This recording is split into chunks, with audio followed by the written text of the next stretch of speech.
प्यारे बच्चों नमस्कार। अपन देख रहे थे भारतीय संविधान में भाग 5 आर्टिकल नंबर 118 अपन ने बहुत ही भव्य तरीके से देखा। अब अपन देखेंगे आर्टिकल नंबर 119 से 123 लास्ट सेगमेंट जो है इसका। ठीक है, 119 आर्टिकल नंबर 119 सबसे पहले देखते हैं। तो 119 में क्या है? 119 ये कहता है संसद में वित्तीय कार्य संबंधी प्रक्रिया का विधि द्वारा विनियमन। ठीक है ना, कि मतलब जो वित्तीय कार्य करेंगे, वित्तीय कार्य का मतलब जैसे अपन ने देखा खासतौर पर जैसे धन विधेयक देखा, ठीक है, फिर अपन ने देखा संचित निधि से पैसा निकालना, उसके अंदर डालना, पैसा निकालना डालना, इस अपने आकस्मिक निधि में पैसा निकालना डालना। तो इन सब से रिलेटेड जो विधि है वो बनाने का अधिकार किसको है? वो संसद को है। यही अनुच्छेद कहता है। ठीक है, तो वित्तीय कार्य की समस्या भीतर पूरा करने के लिए प्रयोजन के लिए किसी वित्तीय विषय से संबंधित भारत की संचित निधि से धन निकालना करना, तो इन सब के बारे में जो कानून बनाने की शक्ति है वो किसको है? वो संसद को है। तो समझना सिर्फ इतना सा है कि वित्तीय कार्यों से संबंधित कानून बनाने की शक्ति है वो किसके पास है? वो संसद के पास है। वो लोकसभा के पास नहीं है, मैं आपको बताऊं, है ना, संसद के पास है। मतलब लोकसभा राज्यसभा दोनों। वैसे क्या है, जैसे अपन ने देखा था शुरू के अंदर, संसद का मतलब क्या होता है? संसद का मतलब होता है लोकसभा, राज्यसभा और राष्ट्रपति, ये तीनों मिलकर संसद बनती है। ठीक है ना, तो संसद बनाएगी कानून और उसी कानून के तहत कोई भी जो वित्त विषय कार्य है वो होगा। ठीक है ना, आज जैसे मान लो धन विधेयक के संदर्भ में किसी भी तरह का कोई भी चेंज करना है तो वो संसद करेगी, वो लोकसभा अकेली नहीं कर सकती।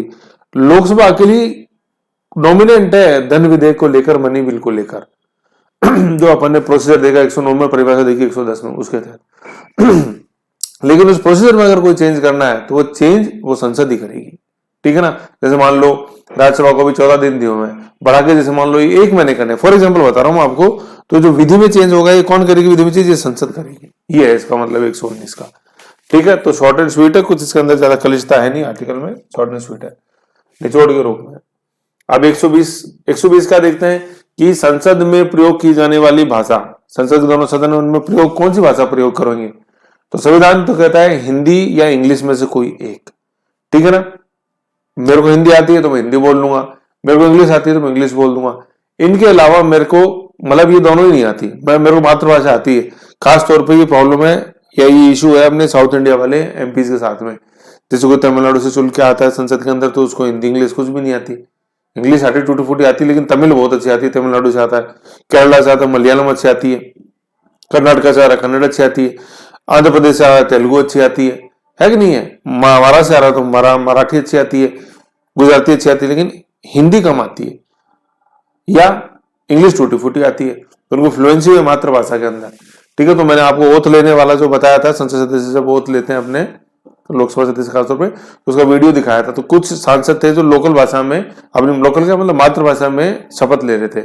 तो मातृभाषा में भी कोई सदस्य बोल सकता है, बशर्ते उसको अनुमति लेनी होगी पीठासीन अधिकारी से। कहने का मतलब लोकसभा में अध्यक्ष से और राज्यसभा में सभापति से, फिर वो मातृभाषा में बोल सकते हैं सदन के अंदर। ठीक है, तो संविधान में 3 तरह के प्रोविजन हो गए, क्या? हिंदी, इंग्लिश और तीसरा अपने मातृभाषा में। लेकिन मातृभाषा के लिए शर्त क्या है कि पीठासीन अधिकारी से पहले आपको अनुमति लेनी होगी, बोलना शुरू करने से पहले। ठीक है ना, तो यह अनुच्छेद 120 कहता है ये। ठीक है, 348 राजभाषा देखेंगे, लेकिन 120 क्या कहता है? क्या या तो हिंदी में या इंग्लिश में। ठीक है, परंतु है ना, राजभाषा का सभापति और लोकसभा का अध्यक्ष अथवा उस रूप में कार्य करने वाला कोई भी व्यक्ति, पीठासीन अधिकारी मतलब हिंदी या अंग्रेजी में अपनी पर्याप्त अभिव्यक्ति नहीं कर सकता तो अपनी मातृभाषा में सदन को संबोधित करने की अनुज्ञा दे सकता है। इस मातृभाषा पे और गोला लगा दो। ठीक है ना, ऐसा है। तो हिंदी, इंग्लिश और मातृभाषा 3 यह ऑप्शन है, लेकिन तीसरे ऑप्शन के साथ कंडीशन लगी हुई है कि आपको अनुमति लेना पड़ेगी पीठासीन अधिकारी की।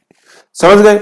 ऐसा है। फिर देखो इसमें ये बहुत अच्छा ये परंतु है, ये है ना, ये क्या कहता है कि ये जो अंग्रेजी वाली जो बात है ना, तो संविधान लागू हुआ 26 जनवरी 1950, तो बोला था कि 15 साल बाद इस इंग्लिश शब्द का लोप कर देंगे अपन। ठीक है, ऐसा यहाँ लिखा गया। 15 साल का मतलब क्या हुआ? 1950 में लागू हुआ, 15 जुड़े तो 1965 आ गया। ठीक है, 1965 आ गया तो ये वो काल था। 62 में अपन ने आरक्षण न्यूज देखा ही था। 66 के अंदर इंदिरा गांधी प्रधानमंत्री बन जाती है। तो इनके सामने बहुत बड़ा मुद्दा था कि अंग्रेजी रहने दें या हटाएं, है ना।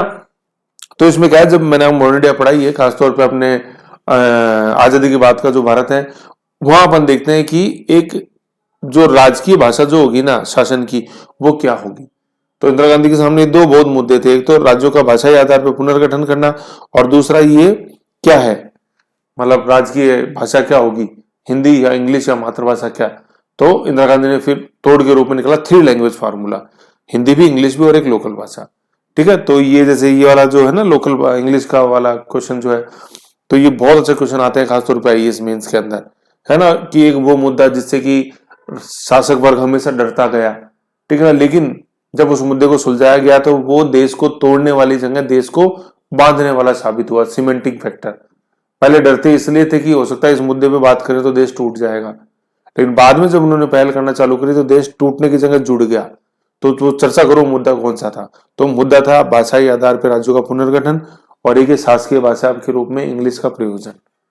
ठीक है ना, तो ये मॉडर्न इंडिया खासतौर पर आजादी के बाद के भारत जो है 64 से 47 64 जो पढ़ते हैं उसमें मुद्दा आता है। ठीक है, तो देश को तोड़ने की बजाय भाषा आधार पर राज्यों का पुनर्गठन और इंग्लिश के रूप में आज भी कंटिन्यू है, तो उसने देश को तोड़ने की जगह देश को मजबूत किया है। ठीक है, ऐसे। ठीक है, तो 120 420 नहीं है, 120 है, 3 बातें होगी इसके अंदर। ठीक है, फिर 121 देखते हैं अपन। 121 क्या कहता है? 121 के अंदर यह है कि संसद में, है ना, 121 और 22 मैं आपको थोड़ा सा बता देता हूं। 121 में तो अपन को लिखना है संसद में और 122 लिखना अपन को न्यायालय में, है ना, ये 2 रूट वर्ड है, ये याद रखो आप, न्यायालय में, है ना। 121 ये कहता है कि कोई भी ऐसी कार्रवाई जो न्यायालय में भी विचाराधीन है उस पर संसद में चर्चा नहीं होगी। ठीक है, समझ गए। 122 का कहता है कि कोई भी ऐसी कार्रवाई जो संसद में चल रही है या संसद में पीठासीन अधिकारी ने कुछ भी किया है तो वो न्यायालय के अंदर प्रश्नगत नहीं होगा।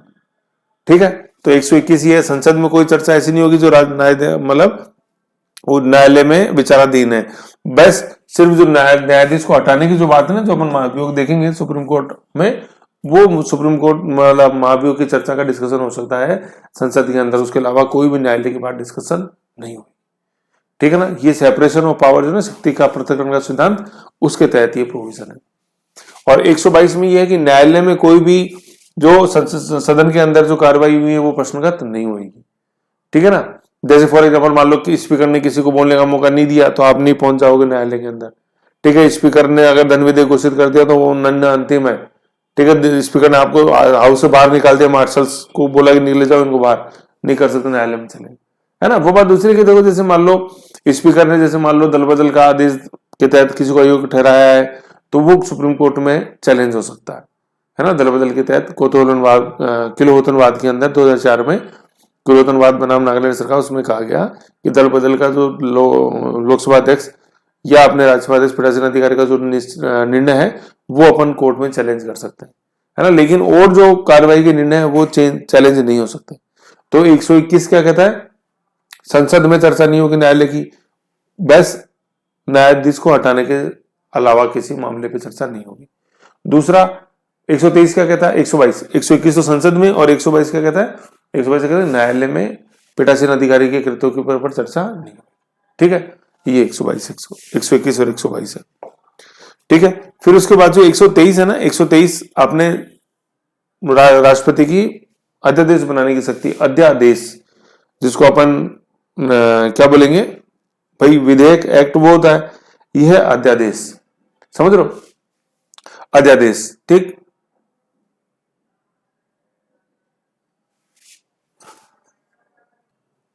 ऑर्डिनेंस है ना, अध्यादेश ऑर्डिनेंस।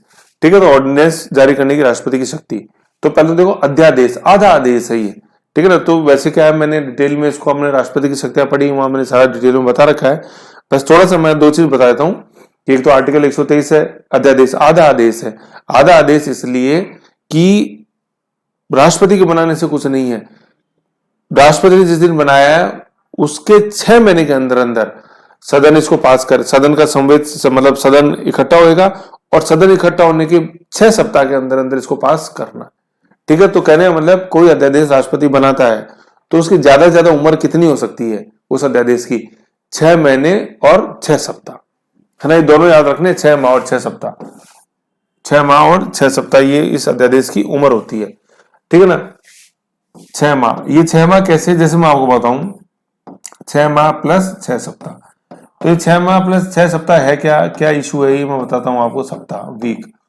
तो 6 माह तो कैसे, जैसे फॉर एग्जांपल क्या है, जैसे मान लो आज राष्ट्रपति ने आज की तारीख कोई अध्यादेश बनाया, ठीक है ना। और आज की तारीख में जो भी सदन का सत्र चल रहा था, जैसे मानसून सत्र चल रहा था, वो खत्म हो गया और राष्ट्रपति ने आज अध्यादेश जारी कर दिया और उधर सत्र भी खत्म हो गया। ठीक है ना, सत्र कल खत्म हुआ और आज राष्ट्रपति ने अध्यादेश बना दिया। ठीक है ना, राष्ट्रपति अध्यादेश तभी जारी करता है जब संसद का सत्र नहीं चल रहा है और बहुत ही ज्यादा इमरजेंसी आ गई है। भाई सत्र चल रहा होता तो सदन ही लिया था ना विधेयक, तो सत्र नहीं चल रहा, पहली कंडीशन। दूसरा, बहुत ही विशेष परिस्थितियां, तत्काल परिस्थिति उत्पन्न हो गई है, ठीक है ना, ऐसी जो इमीडिएट एक्शन लेना जरूरी है। एक तो सदन नहीं चल रहा हो, उस समय को छोड़कर, सदन के दोनों सत्र में हो, है ना, उस समय को छोड़कर। और दूसरा, या था तुरंत कार्रवाई, है ना, ये इमीडिएट एक्शन है, तुरंत कार्रवाई वर्ड लिखा हुआ है, तुरंत कार्रवाई करने की नौबत आ गई है, तो राष्ट्रपति अध्यादेश जारी करेगा। दो शर्तें क्या है, संसद का सत्र विचार चल नहीं रहा हो, सत्र नहीं चल रहा हो, और दूसरा तुरंत एक्शन लेने की, तुरंत कार्रवाई करने की नौबत आ गई है। ठीक है, तो राष्ट्रपति अध्यादेश जारी करेगा। लेकिन वो अध्यादेश क्या है, वो आधा आदेश है, आधा आदेश वो अध्यादेश है। ठीक है, ऑर्डिनेंस। अब आधा कैसे, 6 माह, है ना। तो मैंने बताया था जैसे कल जो बीता कल है उस दिन सत्र चल रहा था, बजट सत्र या मानसून सत्र, उसका हो गया, वो सत्र अवसान हो गया, सत्र खत्म हो गया। ठीक है, प्रोरोग हो गया सत्र। अब क्या हुआ, अगले ही दिन नौबत आ गई, तो अगले दिन राष्ट्रपति ने अध्यादेश जारी कर दिया। अब क्या है, 6 माह, अपना संविधान ये बोलता है कि संसद के 2 सत्रों के बीच में 6 माह से ज्यादा की अवधि नहीं होगी, 6 माह से ज्यादा की अवधि 2 सत्रों के बीच में नहीं होगी। तो कहने का मतलब अगले 6 महीने के अंदर अंदर अगला सत्र बुलाना पड़ेगा। ठीक है, तो 6 माह हुई अवधि हो गई, अधिकतम है 6 माह, क्योंकि अधिकतम 6 माह, 2 सत्रों के बीच में 6 माह से ज्यादा की समय नहीं हो सकता, समावधि। ठीक है, फिर 6 महीने बाद जैसे अपन देखते हैं कि शीतकालीन सत्र चालू हो गया। ओके, 6 माह से पहले हो जाता, लेकिन मैक्सिमम है 6 महीने। तो फिर क्या है, सत्र चालू हुआ, सत्र चालू होते ही 6 सप्ताह के अंदर अंदर, ठीक है, 6 सप्ताह मतलब 1.5 महीने के अंदर अंदर ये दोनों सदनों से ये पारित होना ऑर्डिनेंस जरूरी है, तभी ये ऑर्डिनेंस फिर एक्ट बन जाता है ना। मतलब इस ऑर्डिनेंस के स्थान पे एक्ट लाया जाता है और फिर विधेयक लाया जाता है और वो विधेयक सदन में पास कराया जाता है और ये ऑर्डिनेंस लैप्स हो जाता है फिर। ठीक है, ऐसे। तो आपसे कोई पूछे कि कोई ऑर्डिनेंस राष्ट्रपति ने जारी किया, उसकी उम्र कितनी है, 6 माह, 6 सप्ताह या 6 माह 6 सप्ताह, ठीक है, ए और बी दोनों, तो ए और बी उसका आंसर है। ठीक है ना, ऐसे अधिकतम है ये तो।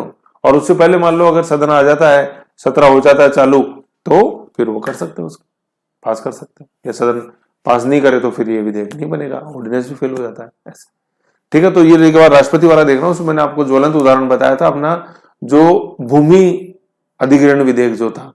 ठीक है, भूमि अधिग्रहण पे जो मोदी सरकार ने आते ही 4 बार अध्यादेश लाए, लेकिन चारों बार मुंह की खाई, वो बहुत अच्छा उदाहरण है जो मैंने राष्ट्रपति की शक्तियों में बताया, उसको देखो आप, है ना, प्रेसिडेंशियल पावर वीडियो पड़ा हुआ है इसी प्ले लिस्ट में, आप देखना एक बार।